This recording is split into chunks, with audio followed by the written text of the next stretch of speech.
সমস্ত ব্যাগ ফ্যাগ গুছিয়ে নিয়ে বেরিয়ে পড়েছি। একটু বেরোতে লেট হলো কারণ কিছু গেস্ট এসেছিলো, তারা দিওয়ালির মিষ্টি ফিষ্টি নিয়ে এসেছিলো।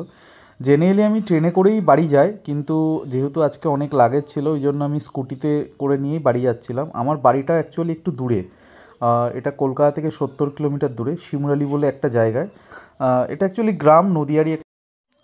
চাকরি সূত্রে আমি কলকাতায় এসে এখানে একটা ফ্ল্যাট রেন্ট নিয়ে এখানেই থাকি আমি একা। আমার ফ্যামিলি এখনও শিমুরালিতে থাকে। তো যেহেতু দিওয়ালির ছুটি তাই স্কুটিটা নিয়ে বেরিয়ে পড়েছি, কারণ বাড়িতে স্কুটিটা লাগে এই ঠাকুর ফাকুর দেখতে যাওয়া, বাচ্চাটাকে নিয়ে ঘুরতে যাওয়া। তো জিনিসপত্র ভালোভাবে প্যাক করে স্কুটির সামনে ঝুলিয়ে নিয়ে বেরিয়ে পড়েছি। এটা হচ্ছে এয়ারপোর্টের পাশের রাস্তা দিয়ে আমি যাচ্ছি। আমি জেনারেলি 34 নম্বর হাইওয়ে দিয়েই যাই, যেটা এখন নতুনভাবে ডেভেলপড হচ্ছে NH2 নামে। তো রাস্তাটা তো খুবই সুন্দর, বিশেষ করে হালকা হালকা শীত পড়ে গেছে। এখন টাইম কিন্তু বেশি হয়নি, খুব বেশি হলে 4টে বাজে, কিন্তু চারিদিকে দেখুন একটা সূর্যটা আস্তে আস্তে অস্ত যাচ্ছে। এটা গরমকাল হলে প্রচণ্ড রোদ আর গরম থাকে, শীতকাল বলে বেশ সুন্দর লাগছে। ইভেন আমি গাড়ি চালাচ্ছি, যে হাওয়াটা আসছে মানে খুব সুন্দর ঠান্ডা ঠান্ডা একটা হাওয়া আসছে। এইটা হচ্ছে আমাদের 34 নম্বর জাতীয় সড়ক। দেখতে পাচ্ছেন যে এখনও হাইওয়েতে কাজ চলছে। অ্যাকচুয়ালি জাগুলি থেকে শিমুরালি অবধি ফ্লাইওভার এবং 6 লেন হাইওয়ে হয়ে গেছে, আর এই দিকটা এখনও পর্যন্ত কমপ্লিট হয়নি। তো এই দিকে এখনও কাজ চলছে। আর অনেকক্ষণ গাড়ি চালানোর পরে আমি জেনারেলি এই যে আগেও আমি এসেছিলাম এই ছোট্ট একটা ধাবা বা চায়ের দোকান বলতে পারেন, এইখানে আমি একটু দাঁড়াই, চা জল ফল খাই। তো এখানে পৌঁছাতে পৌঁছাতে সন্ধে হয়ে গেছে। সন্ধে বলতে এমন কিছু টাইম হয়নি, বিকাল 5:30টার সময় অলরেডি অন্ধকার হয়ে গেছে, শীত শীত পড়ে গেছে। তো এই দোকানে হালকা কিছু চা বিস্কিট খেয়ে, এইটা আমার স্কুটি এখানে রাখা রয়েছে। জাস্ট একটা ফ্রেন্ডের সাথে ফোনে কথা বলছিলাম। ফ্রেন্ড বলতে আমার অফিসের একটা কলিগ। আমি গাড়ি নিয়ে বেরোলেও মাঝে মাঝে ফোন করে, ভাই সাবধানে পৌঁছেছিস তো? তো ওকেই ফোন করলাম, না দাদা আমি রয়েছি, একটা জায়গায় চা খাচ্ছি। এটা হচ্ছে আমাদের জাগুলি থেকে শিমুরালি যাওয়ার যে ফ্লাইওভারটা। টোটাল 3টে ফ্লাইওভার আছে। একটা জাগুলি থেকে কল্যাণী, তারপরে মদনপুর, তারপরে শিমুরালি ঢোকার আগে একটা ফ্লাইওভার পড়ে। তো ফ্লাইওভারটা রাত্রিবেলা খুবই সুন্দর লাগছিলো, চারিদিকে লাইটগুলো জ্বলছিল। তো এর পাশে অনেক ছোটো ছোটো টুনি লাইটও লাগানো আছে, কিন্তু সম্ভবত কালী পুজো এখনও সময় মানে স্টার্ট হয়নি বলে টুনি লাইটগুলো জ্বালায়নি, নইলে দেখতে আরও সুন্দর লাগতো।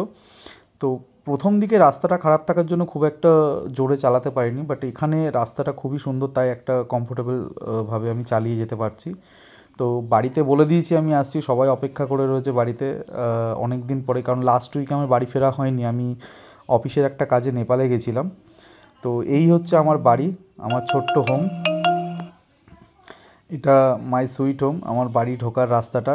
বাবা অলরেডি লাইটিং ফাইটিং দিয়ে বাড়ি সুন্দর করে সাজিয়ে রেখে দিয়েছে। তো আমি ভেবেছিলাম যে আমি নিজে এসেই সাজাবো, তারপরে দেখি না, বাবা অলরেডি সুন্দরভাবে সাজিয়ে রেখে দিয়েছে লাইটিং দিয়ে। তো এই লাইটিংগুলো বহু পুরনো, আমি 3-4 বছর আগে কিনেছিলাম, তো এইগুলোই চলছে, খুব সুন্দর লাইটিংগুলো। তো আমি প্রত্যেকবারই এরকমভাবে আমার বাড়িটা সাজানো হয়। এই যে স্কুটি আমি জেনারেলি বাড়িতে আসলে এখানে রাখি, এটা ছোট্ট উঠোন। আর আমার বাড়িতে মোটামুটি সব ধরনেরই গাছপালা আছে। এটা হচ্ছে সেই ছোটো সাদা ফুল গাছ। সকালবেলা পুরো এই উঠোনটা সাদা ফুলে ভরে থাকে। এখানে অনেক কিছু গাছ আছে, ক্যাকটাস গাছ আছে, স্থলপদ্ম গাছ আছে। এইটা হচ্ছে আমার বাড়ির ঢোকার এন্ট্রান্স, এটা হচ্ছে বারান্দা। ওইটা আমার এক মেসো এসছে, বসে আছে। আর ওই যে আমার ছোট্ট সোনামণির ছেলে, প্রচণ্ড দুষ্টু, মানে দুষ্টু মানে সাংঘাতিক দুষ্টু। ওই যে কোলের মধ্যে চুপ করে বসে রয়েছে। এটা হচ্ছে আমার মা বাবা, আর এইটা হচ্ছে আমার ঘরটা একটু অগোছালো রয়েছে। অ্যাকচুয়ালি আমার ওয়াইফ একটু আমার ছোটো মামিদের সাথে শপিং করতে গেছে, আমার ছোটো মামার মেয়ের বিয়ে বলে। এইগুলো হচ্ছে দিওয়ালির সমস্ত গিফট। এই যে আমার হোম মিনিস্টার চলে এসছে, বাইরে গেছিল, আমি অফিস থেকে তাড়াতাড়ি চলে এসেছিলাম। অ্যাকচুয়ালি আমার মামার মেয়ের বিয়ে, তো ওই জন্য কিছু শপিং ফপিং করতে গেছিল। এই যে হচ্ছে আমার হোম মিনিস্টার, আর এই যে আমার ছোট ছেলে মাম্মাকে দেখে লাফালাফি শুরু করে দিয়েছে। আর এই সব দিওয়ালির গিফট দেখছি, যদি এখন সময় পাই তো এখন একবার খুলে দেখাই দেবো আপনাদেরকে। ওর জন্যই ওয়েট করছিলাম, ও কখন আসবে তার জন্যই। এই যে ও অনেকক্ষণ ধরে শপিং করতে গেছিল, পরে এসে ভিডিওর জন্য প্রত্যেকটা গিফট আবার ওপেন করেছে। এইগুলো হচ্ছে আমরা দিওয়ালির গিফট পেয়েছি। আমার ছোট ছেলে এটাকে নিয়ে খেলছে। পাপা দেখি এটা দেখাও সবাইকে। এখানে কিছু ড্রাই ফ্রুটস রয়েছে, এটা এখনো খোলা হয়নি, এটা সিল প্যাকই রয়েছে। এটা মনে হয় সুইট বক্স আছে। এটাতেও কিছু ড্রাই ফ্রুটস চকলেটস রয়েছে, আর এইটাতে জানি না কি রয়েছে, এটার ভেতরে দেখতে হবে। তো এটাও খুলছে, দেখা যাক এর ভেতর এটা একটা সুন্দর বক্সের মধ্যে রয়েছে। আচ্ছা, এর মধ্যেও সব ড্রাই ফ্রুটসই রয়েছে, বক্সটা খুব সুন্দর দিয়েছে। আর এইটাতে জানি না কি দিয়েছে, এইটাও একবার খুলে দেখি। হ্যাঁ, এই বক্সটা খুলে ফেলেছো? আচ্ছা এটা খোলো, ও এই বক্সটাও খুলেছে।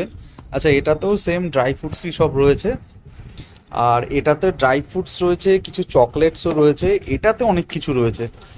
এর মধ্যে চকলেট ফকলেট, খেজুর, ড্রাই ফ্রুটস, আর এতে কিছু সুইট রয়েছে, সিম্পল সুইট রয়েছে এতে, ওই লাড্ডু, কাজু বরফি, এইগুলো। তো আজকের ভিডিওটা এখানেই শেষ করলাম, আগামী দিন আরও সুন্দর ভিডিও নিয়ে আসবো। Thank you for watching my video.